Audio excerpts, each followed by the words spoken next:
السلام علیکم ڈیئر ریڈرز، آئی ہوپ کہ آپ سے بالکل ٹھیک ہوں گے، فزیکلی بھی اور ایموشنلی بھی ان شاء اللہ تعالیٰ.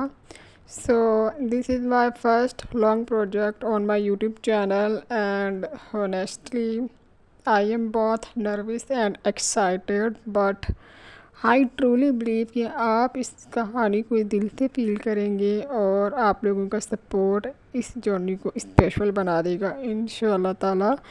اگر آپ کو کہانی پسند آئے تو لائک، کامنٹ، شیئر، سبسکرائب ضرور کریں. آپ کا فیڈ بیک میرے لیے بہت امپورٹنٹ ہے.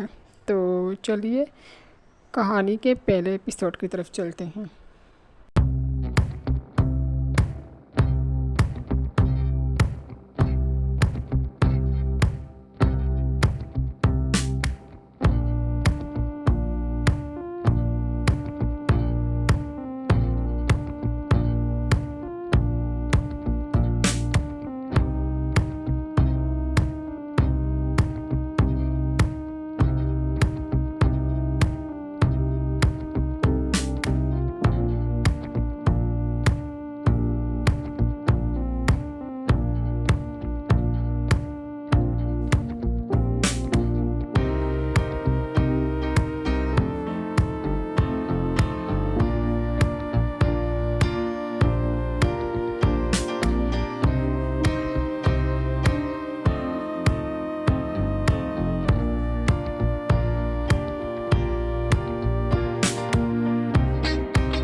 मेरी कहानी का पहला एपिसोड। अगर कहानी पसंद आए तो लाइक शेयर सब्सक्राइब ज़रूर करें।